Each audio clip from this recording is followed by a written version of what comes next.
ಸರ್ಕಾರವು ಸಾರ್ವಜನಿಕರ ಪರವಾಗಿದ್ದರೆ ನಮ್ಮಿಂದ ಯಾವುದೇ ತೊಂದರೆ ಇರುವುದಿಲ್ಲ ಎಂದು ಉದ್ಧವ್ ಠಾಕ್ರೆ ಸರ್ಕಾರ ಪತನದ ಬಳಿಕ ಶಿವಸೇನಾ ನಾಯಕ ಸಂಜಯ್ ರಾವತ್ ನೂತನ ಸರ್ಕಾರಕ್ಕೆ ತಿಳಿಸಿದ್ದಾರೆ. ಹೊಸ ಸರ್ಕಾರಕ್ಕೆ ನನ್ನ ಅಭಿನಂದನೆಗಳು. ಈ ಸರ್ಕಾರವನ್ನು ನಾವು ಸ್ವಾಗತಿಸುತ್ತೇವೆ. ಉದ್ಧವ್ ಠಾಕ್ರೆ ನೇತೃತ್ವದ ಸರ್ಕಾರ ಮಹಾರಾಷ್ಟ್ರದಲ್ಲಿ ಅಧಿಕಾರಕ್ಕೆ ಬಂದ ಮೊದಲ ದಿನವೇ ಬಿಜೆಪಿಯವರು ಈ ಸರ್ಕಾರವನ್ನು ಉರುಳಿಸುವ ಮಾತುಗಳನ್ನಾಡಿದರು.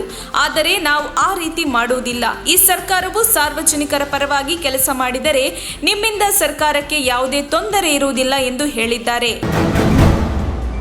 ಒಂದು ವೇಳೆ ನಿಮಗೆ ನನ್ನ ಮೇಲೆ ಅಸಮಾಧಾನವಿದ್ದರೆ ನನ್ನ ಬೆನ್ನಿಗೆ ಬೇಕಾದರೆ ಚೂರಿ ಹಾಕಿ, ಆದರೆ ಮುಂಬೈ ಜನತೆಗೆ ಮಾತ್ರ ಬೆನ್ನಿಗೆ ಚೂರಿ ಹಾಕಬೇಡಿ ಎಂದು ಮಹಾರಾಷ್ಟ್ರ ಮುಖ್ಯಮಂತ್ರಿ ಸ್ಥಾನದಿಂದ ಕೆಳಗಿಳಿದ ನಂತರ ಉದ್ಧವ್ ಠಾಕ್ರೆ ಹೇಳಿಕೆ ನೀಡಿದ್ದಾರೆ. ಮಹಾರಾಷ್ಟ್ರ ಮುಖ್ಯಮಂತ್ರಿಯಾಗಿ ಅಧಿಕಾರ ಸ್ವೀಕರಿಸಿದ ಕೆಲವೇ ಗಂಟೆಗಳ ನಂತರ ನೂತನ ಮುಖ್ಯಮಂತ್ರಿ ಏಕನಾಥ್ ಶಿಂದೆ ಅವರು ಮುಂಬೈನ ವಿವಾದಿತ ಮೆಟ್ರೋ ಕಾರ್ ಶೆಡ್ ಯೋಜನೆಗೆ ಸಂಬಂಧಿಸಿದಂತೆ ಉದ್ಧವ್ ಠಾಕ್ರೆ ಸರ್ಕಾರದ ನಿರ್ಣಯವನ್ನು ಬದಲಿಸಲು ಹೊರಟಿದ್ದರು. ಈ ಹಿನ್ನೆಲೆಯಲ್ಲಿ ಠಾಕ್ರೆ ಈ ಹೇಳಿಕೆ ನೀಡಿದ್ದಾರೆ.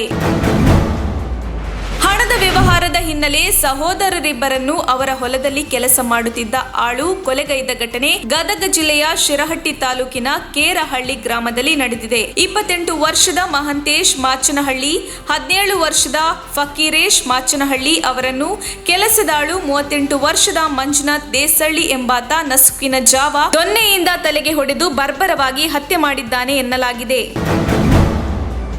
ಮಂಡ್ಯ ಜಿಲ್ಲೆಯ ಸರ್ಕಾರಿ ಶಾಲೆಯ ಮಕ್ಕಳಿಗೆ ಬಿಸಿಯೂಟಕ್ಕಾಗಿ ಸರ್ಕಾರದಿಂದ ನೀಡಲಾದ ಉಚಿತ ತೊಗರಿ ಬೇಳೆಯನ್ನು ಮಾರಾಟ ಮಾಡಿರುವುದು ಬೆಳಕಿಗೆ ಬಂದಿದ್ದು, ಘಟನೆಗೆ ಸಂಬಂಧಿಸಿದಂತೆ ಮಳವಳ್ಳಿ ತಾಲೂಕಿನ ಮಾರೇಗೌಡನಹಳ್ಳಿಯಲ್ಲಿ ಈ ಘಟನೆ ನಡೆದಿದೆ.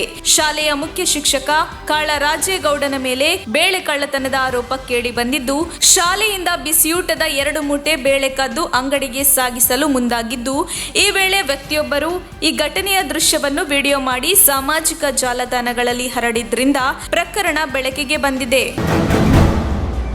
ಜೆಡಿಎಸ್ ವರಿಷ್ಠ ಎಚ್.ಡಿ. ದೇವೇಗೌಡ ಅವರು ಈಗ ಇಬ್ಬರ ಮೇಲೆ ಕೈ ಹಾಕಿಕೊಂಡು ಹೋಗುತ್ತಿದ್ದಾರೆ. 4 ಮೇಲೆ ಹೋಗುವುದು ಹತ್ತಿರದಲ್ಲೇ ಇದೆ ಎಂದು ಕಾಂಗ್ರೆಸ್ ಮುಖಂಡ ಹಾಗೂ ಡಿಸಿಸಿ ಬ್ಯಾಂಕ್ ಅಧ್ಯಕ್ಷ ಕೆಎನ್ ರಾಜಣ್ಣ ಹೇಳಿಕೆ ವಿವಾದಕ್ಕೆ ಸಿಲುಕಿದೆ. ಮಧುಗಿರಿ ತಾಲೂಕಿನ ಕಾವನದಾಳ ಕಾರ್ಯಕ್ರಮದಲ್ಲಿ ಗುರುವಾರ ಸಾರ್ವಜನಿಕರೊಂದಿಗೆ ಮಾತನಾಡುತ್ತಿರುವಾಗ ಈ ಹೇಳಿಕೆ ನೀಡಿದ್ದು, ರಾಜಣ್ಣ ಹೇಳಿಕೆಗೆ ಸಾಮಾಜಿಕ ಜಾಲತಾಣಗಳಲ್ಲಿ ವಿರೋಧ ವ್ಯಕ್ತವಾಗಿದೆ. ರಾಜಣ್ಣ ಹೇಳಿಕೆಯ ವಿಡಿಯೋವನ್ನು ನೆಟ್ಟಿಗರು ಹಂಚಿಕೊಂಡಿದ್ದು ಕಿಡಿಕಾರಿದ್ದಾರೆ. ದೇವೇಗೌಡರ ಬಗ್ಗೆ ಹೀಗೆ ಮಾತನಾಡಿದ್ರೆ ಹುಚ್ಚು ಸಂತೆಯಲ್ಲಿ ನಾಯಿಗೆ ಹೊಡೆದಂಗೆ ಹೊಡೆಯುತ್ತಾರೆ ಎಂದು ಮಧುಗಿರಿ ಕ್ಷೇತ್ರದ ಮಾಜಿ ಶಾಸಕ ಕೆಎನ್ ರಾಜಣ್ಣ ವಿರುದ್ಧ ಸಂಸದ ಪ್ರಜ್ವಲ್ ರೇವಣ್ಣ ಕಿಡಿಕಾರಿದ್ದಾರೆ.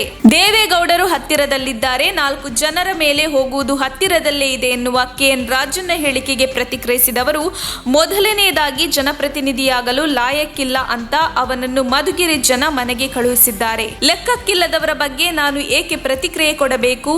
ದೊಡ್ಡ ದಂಧೆಕೋರ ಅವನು. ದೇವೇಗೌಡರ ಕಾಲಿನ ಧೂಳಿಗೂ ಸಮಾನ ಅಲ್ಲ ಅವನು ಎಂದು ಪ್ರಜ್ವಲ್ ಕಿಡಿಕಾರಿದರು. ರಾಜಸ್ಥಾನದ ಕನ್ನಯ್ಯ ಲಾಲ್ ಹತ್ಯೆಯನ್ನು ಖಂಡಿಸುತ್ತೇವೆ. ನಮ್ಮ ಉತ್ತರ ಜಿಲ್ಲೆಯಲ್ಲಿ 10 ಕ್ಷೇತ್ರಗಳು ಬರುತ್ತದೆ.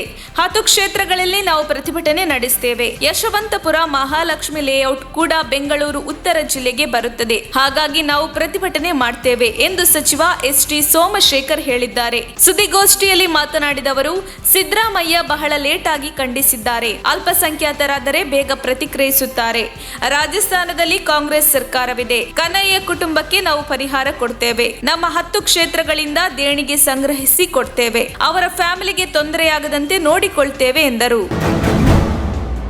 ಮಹಾರಾಷ್ಟ್ರದ ನೂತನ ಮುಖ್ಯಮಂತ್ರಿಯಾಗಿ ಏಕನಾಥ್ ಶಿಂದೆ ಅವರು ನಿನ್ನೆ ಸಂಜೆ ಪ್ರಮಾಣ ವಚನ ಸ್ವೀಕರಿಸಿದ್ದಾರೆ. ಬಿಜೆಪಿ ಹಿರಿಯ ನಾಯಕ ದೇವೇಂದ್ರ ಫಡ್ನವೀಸ್ ಉಪಮುಖ್ಯಮಂತ್ರಿಯಾಗಿ ಪ್ರಮಾಣ ವಚನ ತೆಗೆದುಕೊಂಡಿದ್ದಾರೆ. ಇದೀಗ ಮಾಜಿ ಸಚಿವ ರಮೇಶ್ ಜಾರಕಿಹೊಳಿ ಏಕನಾಥ್ ಶಿಂದೆ ದೇವೇಂದ್ರ ಫಡ್ನವೀಸ್ ಅವರನ್ನು ಭೇಟಿಯಾಗಿದ್ದಾರೆ. ಕಳೆದ 12 ದಿನಗಳಿಂದ ಮುಂಬೈನಲ್ಲೇ ವಾಸ್ತವ್ಯ ಹೂಡಿದ್ದ ಜಾರಕಿಹೊಳಿ ಏಕನಾಥ್ ಶಿಂದೆ ದೇವೇಂದ್ರ ಫಡ್ನವೀಸ್ ರನ್ನು ರಮೇಶ್ ಜಾರಕಿಹೊಳಿ ಭೇಟಿಯಾದ ವಿಡಿಯೋ ವೈರಲ್ ಆಗಿದೆ.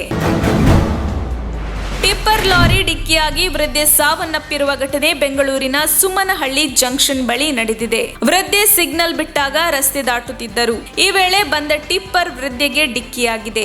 ಪರಿಣಾಮ 65 ವರ್ಷದ ವೃದ್ಧೆ ಸ್ಥಳದಲ್ಲೇ ಮೃತಪಟ್ಟಿದ್ದಾರೆ. ಘಟನಾ ಸ್ಥಳಕ್ಕೆ ಕಾಮಾಕ್ಷಿ ಪಾಳ್ಯ ಸಂಚಾರಿ ಠಾಣೆ ಪೊಲೀಸರು ಭೇಟಿ ನೀಡಿ ಪರಿಶೀಲನೆ ನಡೆಸಿದ್ದಾರೆ. ವೃದ್ಧೆಯ ಮೃತದೇಹ ಮರಣೋತ್ತರ ಪರೀಕ್ಷೆಗೆ ರವಾನಿಸಲಾಗಿದ್ದು, ಸದ್ಯ ಟಿಪ್ಪರ್ ಚಾಲಕನನ್ನು ವಶಕ್ಕೆ ಪಡೆದು ವಿಚಾರಣೆ ನಡೆಸಲಾಗುತ್ತಿದೆ.